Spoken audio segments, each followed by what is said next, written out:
ক্ষতি হবে না? কিয়ামতের দিন যখন কিছু মানুষকে জাহান্নামে পাঠানো হবে, ফেরেশতারা তাদেরকে জিজ্ঞেস করবে, যে তোমরা দাঁড়াও, দাঁড়াচ্ছে, বলছে তোমরা কি কারণে জাহান্নামে এসেছো? কি কারণ? তোমাদের কাছে কোনো আলেম ওলামা যায়নি? জিজ্ঞেস হলো। নবী রাসূল যায়নি? জিজ্ঞেস হলো। ওরা কি তোমাদেরকে এগুলো বুঝায়নি যে কি কাজ করলে জাহান্নামে যাওয়া লাগবে? এগুলো বুঝায়নি? বুঝাচ্ছে। তোমরা তারপর জাহান্নামে আসছো না? মানিনি? জানো নাই? তাহলে কি আমাদের ক্ষতি হয়ে যাবে? যদি না মানি তাহলে এটা কি হবে? ক্ষতি হয়ে যাবে। কারণ তখন বলতে পারবো না যে জানতাম না আমি। জানার পরে মানিনি, এই জন্য এটা আমাদের সবচেয়ে বেশি লস। এই জন্য আমি আজকে আবারও উদ্যত আহ্বান করবো যে খুতবা যা শুনবো তা আমল করার চেষ্টা করবো। পারবো না? কেন পারবো না বলেন দেখি? মানুষই তো পারছে, আমরা পারবো না কেন? তারপরে ৬টি হকের বিষয়ে আলোচনা ছিল। একজন মুসলমানের উপর আর মুসলমানের ৬টি হক। আমরা শুরু করেছি? করি নাই। বললামটা কিতে? এটাও করি নাই, ওটাও করি নাই, করছিটা কি? তারপরে আলোচনা ছিল কি বিষয়ে মনে আছে? প্রতিবেশীর হক। প্রতিবেশীর হক গুরুত্বপূর্ণ একটা হাদিস বলা হয়েছিল যে আল্লাহ রাসূলকে যে বললো কিছু সাহাবী, অমুক গ্রামে একটা মহিলা আছে, এই মহিলাটা ফরজ নামাজ পড়ে, ফরজ রোজা করে, ফরজ ইবাদতগুলো সেগুলো করে, পাশাপাশি নফল ইবাদত করে, কিন্তু প্রতিবেশীকে মুখ দিয়ে কষ্ট দেয়। আল্লাহ রাসূল কি বলছিলেন? ভুলে গেছেন সবই? না কি ঘটনা কি বলছিলেন? সে জাহান্নামী। তাহলে ফরজ নামাজও ছাড়ে নাই, ফরজ রোজাও ছাড়ে নাই, ফরজ যতগুলো কাজ সবগুলো তো করেছেই, যত নফল ইবাদত ছিল এগুলো কিন্তু করত, কিন্তু কি করেনি? মুখ দিয়ে প্রতিবেশীকে কষ্ট দিয়েছে। এই জন্য সে জাহান্নামে যদি যায়, আমরা যাবো না মনে হয়? আমরা জান্নাতে যাব?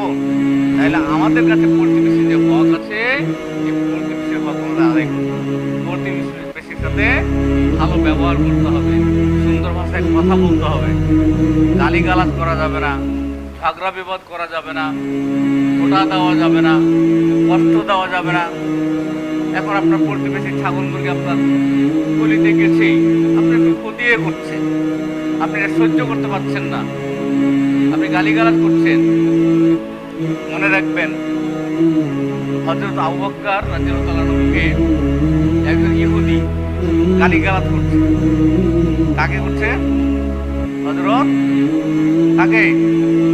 কাকে বলেন না? কি বুঝেন না আপনার কথা নাকি? কথা বলেন না কেন? ইহুদি গালিগালাজ করছে আবু বকরকে। রাসূল স্বয়ং ওখানে দাঁড়িয়ে আছে, তো আবু বকর রাদিয়াল্লাহু আনহু চুপ আছে, কোনো কথা বলছে না, গালি কোনো উত্তর দিচ্ছে না। তো একটা মানুষ তো শুনতে শুনতে মন খারাপ হয়ে গেছে, একটা উত্তর দিয়েছে। আল্লাহ রাসূল ওখান থেকে চলে যাচ্ছে।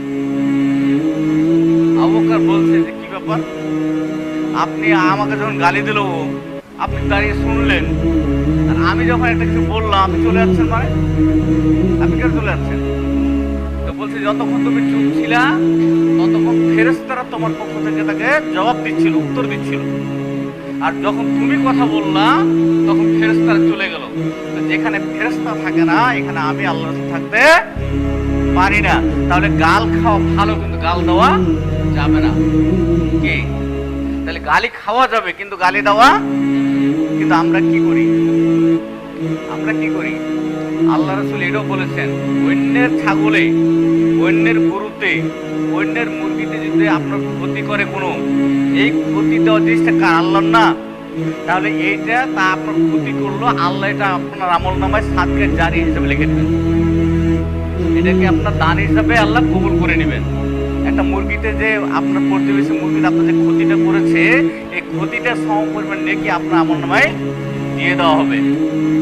ওই ছাগলে যে ক্ষতিটা করেছে, ওই ছাগলের ক্ষতির বিনিময়টা, পরিমাণটা আপনার আমল নামে যোগ করে দেওয়া হবে স্বভাবে। লস আছে নাকি? ক্ষতি আছে? ক্ষতি হবে। আমরা কেন সহ্য করতে পারি না? কেন মারামারি করি প্রতিবেশীর সাথে? কেন ঝগড়া বিপদ করি প্রতিবেশীর সাথে? করা যাবে? সাবধান হয়ে যান, একেবারে সাবধান হয়ে যান। মরতে হবে, এটাই সাধারণ, এটা স্বাভাবিক হবেই, এটার ব্যাপারে কোনো সন্দেহ নাই। এই জন্য আমাদেরকে কিছু কিছু জিনিস এখনই ফলো করতে হবে, আমল শুরু করতে হবে। সম্মানিত উপস্থিতি, আর একটা মহিলা, ও কিন্তু অত নফল নামাজও করে না, নফল রোজাও করে না, নফল দান সদকাও করে না, খালি ফরজগুলো করে। কি করে? খালি ফরজ করে। জোহরের 4 রাকাত নামাজ পড়ে নাই, আসরের 4 রাকাত নামাজ পড়ে নাই, মাগরিবের 3 রাকাত নামাজ পড়ে নাই, ও সুন্নাত নফল কিছুই করে না, কিন্তু প্রতিবেশীকে মুখ দিয়ে কষ্ট দেয় না। আল্লাহ রাসূল কি বললেন? সে জান্নাতি। কি বললেন? সে জান্নাতি। তাহলে ইবাদত বেশি করলে যে জান্নাতে যাব, এটা কথা না। কিন্তু ইবাদত কম করলেও ভালো কাজ যদি আমি প্রমাণ করতে পারি, তাহলে আমি জান্নাতে যাব। আর ইবাদত করলাম বহুত, কিন্তু আমার এদিক দিয়ে পাস হয়ে গেল, মানে ঘাটতি হয়ে গেল, তাহলে তো জান্নাতে যাওয়া সম্ভব না। এই জন্য আমরা প্রতিটি কাজ ভালো কাজ করবো ইনশাআল্লাহ। পারবো না? পারবো না, কিন্তু করি না। যে এই যে শুনছি, মসজিদ থেকে বের হচ্ছি, টুপিটা খুলে নিয়ে ধারে দিচ্ছি, মানে এর মানে কি? যেগুলো শুনলাম এটা মসজিদে রেখে গেলাম, যেগুলো শুনলাম এগুলো মসজিদে রেখে, এগুলো বাড়িতে নিয়ে যাওয়া যাবে না, বুঝছেন না? আর ইমামদের কাজ হলো প্রতি শুক্রবার তো বকবে এরা, আমাদের কাজ হলো শোনা। উনি বকতে থাকবে, আমরা শুনতে থাকবো, এইভাবে যতদিন যাই যাবে। আমাদের অবস্থা কিন্তু এরকম। কিন্তু মনে রাখবেন, আমাদের জন্য বিপদ অপেক্ষা করছে। আমাদের জন্য কি করছে? বিপদ অপেক্ষা করছে। আপনি এটা মানেন আর নাই মানেন, আপনি বিশ্বাস করেন আর নাই করেন, বিপদ কিন্তু আমাদের জন্য অপেক্ষা করছে। এই জন্য আমি অনুরোধ করে বলবো, একজন মুসলমান হিসাবে আপনি যেহেতু মুসলমান দাবি করছেন, সেহেতু আপনাকে মেনে চলা দরকার, উচিত আপনার। তাহলে আমি প্রতিবেশীর ব্যাপারে কথা বলেছিলাম, সালামের ব্যাপারে কথা বলেছিলাম, এক মুসলমানের প্রতি আর এক মুসলমান 6টি হকের কথা বলেছিলাম, আরো 5টি কাজের কথা বলেছিলাম। আল্লাহ রাসূল যে 5টি কাজের কথা বলেছেন আপনাদের হয়তো মনে আছে, পরে এটা আমি আর একটু আপনাদের ওটা জানিয়ে দেবো, মানে ওটা আবার মনে করে দেবো।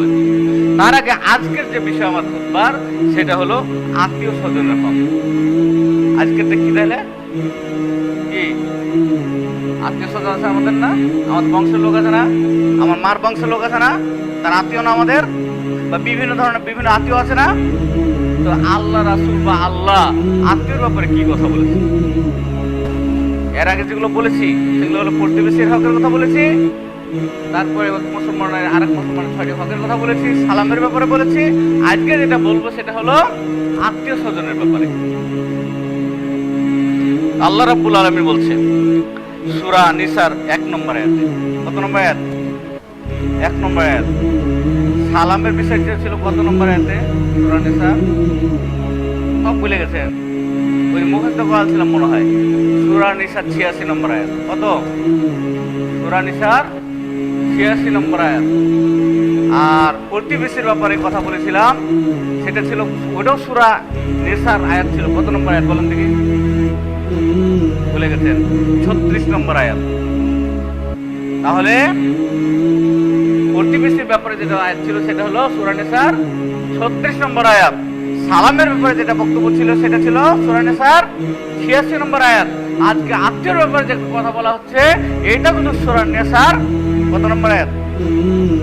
এই যে ভুলে যাচ্ছেন, এক করে ভুলে যাচ্ছেন, কথা শুনতে শুনতে ভুলে যাচ্ছেন। 1 নম্বর আয়াত, সূরা নিসার 1 নম্বর আয়াত। আমার আল্লাহ বলছে, ওয়াত্তাকুল্লাহাল্লাযী তাসআলুনা বিহি ওয়াল আরহাম ইন্নাল্লাহা কানা আলাইকুম রাকিবা।